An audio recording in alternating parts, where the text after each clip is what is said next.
অবশেষে সম্মিলিত ৫ ব্যাংকের গ্রাহকদের গতানুগতিক মুনাফা দিতে চূড়ান্ত সিদ্ধান্ত হল। হেয়ারকাট নিয়ে আসছে ব্যাপক সুখবর। কবে থেকে কার্যকর হবে এই নতুন সিদ্ধান্ত? কারা পাবেন এই সুবিধা? আর কারাই বা সবচেয়ে বেশি লাভবান হবেন?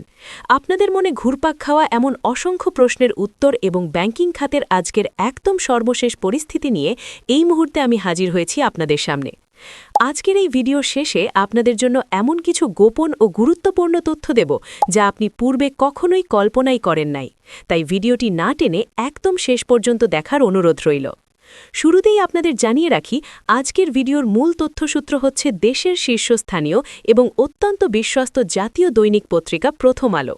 তাদের প্রকাশিত আজকের একদম সর্বশেষ আপডেট নিউজ থেকে তথ্যগুলো সংগ্রহ করে এবং বর্তমান ব্যাংকিং খাতের আজকের দিনের উত্তপ্ত পরিস্থিতি গভীরভাবে বিশ্লেষণ করে আমি আপনাদের জন্য এই বিশেষ পর্বটি তৈরি করেছি, যাতে আপনারা সম্পূর্ণ সঠিক এবং বস্তুনিষ্ঠ তথ্যটি পেতে পারেন। আপনারা যারা ইউনিয়ন ব্যাংক, ফার্স্ট সিকিউরিটি ইসলামী ব্যাংক, গ্লোবাল ব্যাংক, সোশ্যাল ইসলামী ব্যাংক এবং এক্সিম ব্যাংকের গ্রাহক, তাদের জন্য আজকের দিনটি অত্যন্ত ঘটনাবহুল এবং একই সাথে চরম উৎকণ্ঠার। আপনারা ইতিমধ্যে হয়তো জেনে গেছেন যে এই ৫টি ব্যাংককে একীভূত করে সম্মিলিত ইসলামী ব্যাংক গঠনের প্রক্রিয়া চলছে। কিন্তু এই ব্যাংকগুলোর সাধারণ আমানতকারীরা আজ যে তীব্র ক্ষোভের বিস্ফোরণ ঘটিয়েছেন তা পুরো দেশের ব্যাংক খাত এবং প্রশাসনকে রীতিমতো নাড়িয়ে দিয়েছে। আজ বাংলাদেশ ব্যাংকের প্রধান ফটকের সামনে অর্থাৎ মতিঝিলের শাপলা চত্বরে এক অভাবনীয় এবং হৃদয় বিদারক দৃশ্যের অবতারণা হয়। একীভূত উদ্যোগে থাকা এই ৫ ব্যাংকের হাজার হাজার সাধারণ আমানতকারী সুদসহ তাদের পুরো টাকা ফেরতের দাবিতে আজ রাস্তায় নেমে আসেন। আজ সকাল ১১টার দিকে পূর্ব ঘোষিত কর্মসূচি অনুযায়ী তারা বাংলাদেশ ব্যাংকের সামনে মানববন্ধন এবং অবস্থান কর্মসূচি শুরু করেন। কিন্তু পরিস্থিতি এক পর্যায়ে এতটাই উত্তপ্ত হয়ে ওঠে যে বিক্ষুব্ধ আমানতকারীরা শাপলা চত্বরের প্রধান সড়ক পুরোপুরি অবরোধ করে ফেলেন। যানজটে অচল হয়ে পড়ে পুরো এলাকা। সাধারণ মানুষের কষ্ট আর ক্ষোভের এই বিক্ষোভে এক পর্যায়ে আইনশৃঙ্খলা রক্ষাকারী বাহিনী আজ জলকামান ব্যবহার করে তাদের সরিয়ে দিতে বাধ্য হয়। একটু চোখ বন্ধ করে ভাবুন তো দর্শক, নিজের সারা জীবনের ঘাম ঝরানো জমানো টাকা নিজের পকেটে ফেরত পেতে সাধারণ মানুষকে আজকের দিনের রাস্তায় দাঁড়িয়ে পুলিশের জলকামানের পানি খেতে হচ্ছে। এর চেয়ে দুর্ভাগ্যজনক আর কি হতে পারে? এখন আপনাদের মনে প্রশ্ন জাগতে পারে, কেন পরিস্থিতি আজ এত দূর গড়ালো? কেন মানুষ এতটা মরিয়া হয়ে উঠল? এর মূল কারণ হচ্ছে হেয়ারকাট বা মুনাফা কর্তনের সেই বিতর্কিত সিদ্ধান্ত। বাংলাদেশ ব্যাংকের সাবেক গভর্নরের একটি সিদ্ধান্তের কারণে শরিয়াভিত্তিক এই ৫টি ব্যাংকের আমানতকারীদের গত ২ বছরের অর্থাৎ ২০২৪ এবং ২০২৫ সালের আমানতের ওপর মাত্র ৪% করে মুনাফা দেওয়ার সিদ্ধান্ত নেওয়া হয়েছে। ব্যাংকিং ভাষায় একেই বলা হচ্ছে হেয়ারকাট। এই ৪% মুনাফাকে সাধারণ আমানতকারীরা সরকারি অনুকম্পা বা দয়া বলে মনে করছেন। আজকের মানববন্ধনে উপস্থিত আমানতকারীরা অত্যন্ত ক্ষোভের সাথে সুস্পষ্ট ভাষায় অভিযোগ করেছেন যে এই সিদ্ধান্ত সম্পূর্ণ অমানবিক এবং অন্যায্য।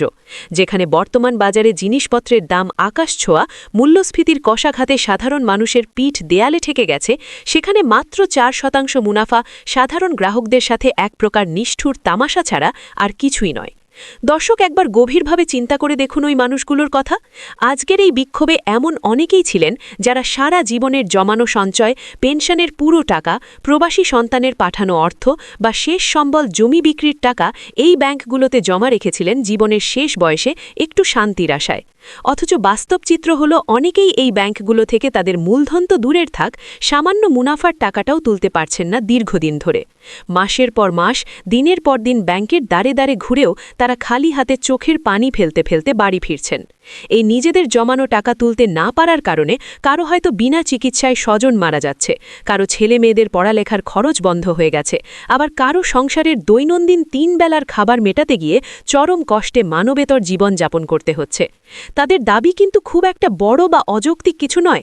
তাদের একটাই দাবি, এই তথাকথিত অমানবিক হেয়ারকাট সিদ্ধান্ত অবিলম্বে বাতিল করতে হবে।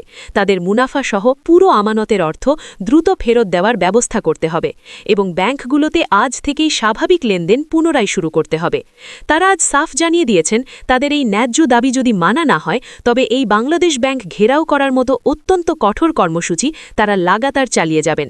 এই আন্দোলন সফল করতে তারা সকল স্তরের গ্রাহকদের একত্রিত হওয়ার আহ্বান জানিয়েছেন। ভিডিও শুরুতে আমি আপনাদের বলেছিলাম যে সম্মিলিত ৫ ব্যাংকের গ্রাহকদের গতানুগতিক মুনাফা দিতে চূড়ান্ত সিদ্ধান্ত এবং হেয়ারকাট নিয়ে ব্যাপক সুখবর আসছে। আসলে এই সুখবরটি কি? কবে থেকে এটি কার্যকর হতে পারে এবং কারা লাভবান হবেন? দেখুন, আজকের এই টানা বিক্ষোভ, রাস্তা অবরোধ এবং ঘেরাও কর্মসূচির এই কঠোর আল্টিমেটামের মুখে কেন্দ্রীয় ব্যাংক এবং সংশ্লিষ্ট কর্তৃপক্ষ এখন নড়েচড়ে বসতে বাধ্য হয়েছে। গ্রাহকদের এই বিপুল চাপ এবং মানবিক বিপর্যয়ের কথা চিন্তা করে হেয়ারকাটের সিদ্ধান্ত পুনর্বিবেচনা করার একটি জোরালো ক্ষেত্র আজ তৈরি হয়েছে। অর্থনৈতিক বিশ্লেষকদের মতে খুব শীঘ্রই হয়তো এমন ঘোষণা আসতে পারে যে গ্রাহকদের মূল টাকার শতভাগ নিরাপদ রেখে মুনাফার হারকে একটি সম্মানজনক এবং বাস্তবসম্মত পর্যায়ে নিয়ে আসা হবে। এখন প্রশ্ন হল, কারা লাভবান হবেন? এক্ষেত্রে যারা সাধারণ ক্ষুদ্র আমানতকারী তারা সবচেয়ে বেশি অগ্রাধিকার পাবেন, অর্থাৎ যারা পেনশনের টাকা রেখেছেন, যাদের জমানো টাকার পরিমাণ তুলনামূলক কম বা যারা ছোট অঙ্কের ডিপিএস করেছেন, তাদের ক্ষেত্রে এই হেয়ারকাট শিথিল করে স্বাভাবিক বা গতানুগতিক মুনাফা দেওয়ার একটি বিশেষ রূপরেখা তৈরি হচ্ছে বলে নির্ভরযোগ্য সূত্রে আভাস পাওয়া যাচ্ছে। এই সিদ্ধান্ত কার্যকর হলে লাখ লাখ ক্ষুদ্র আমানতকারী দীর্ঘদিনের হতাশা থেকে মুক্তি পাবেন। এবার আসি সেই অতি গোপনীয় এবং অত্যন্ত গুরুত্বপূর্ণ তথ্যের দিকে, যার প্রতিশ্রুতি আমি ভিডিওর একদম শুরুতে আপনাদের দিয়েছিলাম। আপনারা হয়তো অনেকেই অবাক হয়ে ভাবছেন, ব্যাংকগুলো হঠাৎ করে এমন দেউলিয়া হওয়ার মতো অবস্থায় পৌঁছলো কেন? কেনই বা কেন্দ্রীয় ব্যাংক জোর করে 5টি ব্যাংককে একীভূত করছে? আসল এবং চরম সত্যটা হল, এই 5টি ব্যাংকের বিগত ব্যবস্থাপনা পর্ষদ এবং মালিকপক্ষ বছরের পর বছর ধরে নামে বেনামে ভুয়া কাগজপত্র তৈরি করে হাজার হাজার কোটি টাকার ঋণ বের করে নিয়েছে। এই ঋণের টাকা পাচার হয়ে গেছে এবং তা আদায় হওয়া প্রায় শতভাগ অসম্ভব। সহজ কথায় ব্যাংকগুলোর ভল্ট একেবারে শূন্য হয়ে গিয়েছিল এবং ব্যাংকগুলো আসলে দেউলিয়া হওয়ার চূড়ান্ত দ্বারপ্রান্তে চলে গিয়েছিল। এখন ধরুন, কেন্দ্রীয় ব্যাংক যদি এই চরম সত্যটা জনসম্মুখে স্বীকার করে ব্যাংকগুলোকে সরাসরি দেউলিয়া বা ব্যাংক্রাফট ঘোষণা করত, তাহলে কি হতো জানেন? ব্যাংকিং আইন অনুযায়ী একটি ব্যাংক দেউলিয়া হলে একজন আমানতকারী ডিপোজিট ইন্স্যুরেন্স বা আমানত বীমা কাভারেজ হিসেবে সর্বোচ্চ 1 লক্ষ বা 2 লক্ষ টাকার বেশি ফেরত পান না। একটু ঠান্ডা মাথায় চিন্তা করুন দর্শক, আপনার যদি এই ব্যাংকগুলোতে 50 লক্ষ বা 1 কোটি টাকাও জমা থাকত, আইন অনুযায়ী ব্যাংক দেউলিয়া হলে আপনি ক্ষতিপূরণ হিসেবে পেতেন ওই সামান্য 1 বা 2 লক্ষ টাকায়। আপনার বাকি 99 লক্ষ টাকা চিরতরে গায়েব হয়ে যেত।